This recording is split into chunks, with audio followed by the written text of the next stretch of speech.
Cari fratelli e sorelle, buongiorno.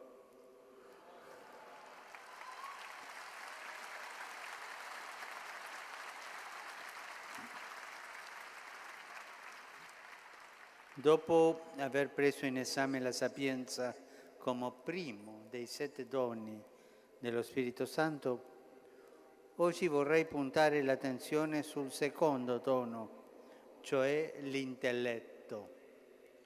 Non si tratta qui dell'intelligenza umana, della capacità intellettuale di cui possiamo essere più o meno dotati.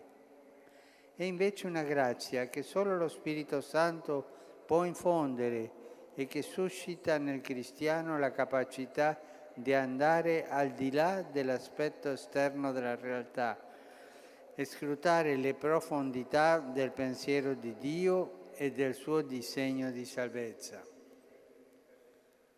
L'Apostolo Paolo, rivolgendosi alla comunità di Corinto, descrive bene gli effetti di questo dono, cioè cosa fa questo dono dell'intelletto in noi. E Paolo dice questo: quelle cose che occhio non vide né orecchio udì, né mai entrarono nel cuore dell'uomo, Dio le ha preparate per coloro che lo amano, ma a noi Dio le ha rivelate per mezzo dello Spirito. Questo ovviamente non significa che un cristiano possa comprendere ogni cosa e avere una conoscenza piena dei disegni di Dio. Tutto ciò rimane in attesa di manifestarsi in tutta la sua limpidezza quando ci troveremo al cospetto di Dio e saremo davvero una cosa sola con Lui. Però, come suggerisce la parola stessa, l'intelletto permette di intus leggere, cioè di leggere dentro. E questo dono ci fa capire le cose come le capisce Dio, come le capisce Dio, con l'intelligenza di Dio. Perché uno può capire una situazione con intelligenza umana, con prudenza, va bene, ma capire una situazione in profondità come le capisce Dio è l'effetto di questo dono. E Gesù ha voluto inviarci lo Spirito Santo perché noi abbiamo questo dono, perché tutti noi possiamo capire le cose come Dio li capisce, con l'intelligenza di Dio.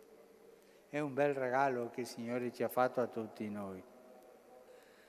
È il dono col quale lo Spirito Santo ci introduce nella intimità con Dio e ci rende partecipe del disegno di amore che Lui ha con noi. È chiaro allora che il dono dell'intelletto è strettamente connesso alla fede.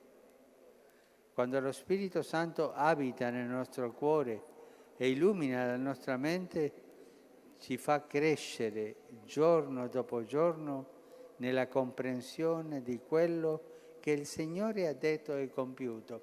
Lo stesso Gesù ha detto ai suoi discepoli: io vi invierò lo Spirito Santo e Lui vi farà capire tutto quello che io vi ho insegnato.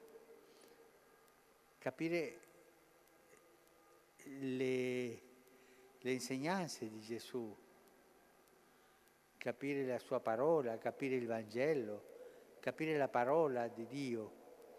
Uno può leggere il Vangelo e capire qualcosa, ma se noi leggiamo l'Evangelo con questo dono dello Spirito Santo possiamo capire la profondità delle parole di Dio. E questo è un gran dono che tutti noi dobbiamo chiedere e chiedere insieme. Dacci, Signore, il dono dell'intelletto. C'è un episodio nel Vangelo di Luca che esprime molto bene la profondità e la forza di questo dono. Dopo aver assistito alla morte in croce e alla sepoltura di Gesù, 2 suoi discepoli, delusi e affranti, se ne vanno da Gerusalemme e ritornano al loro villaggio di nome Emaus.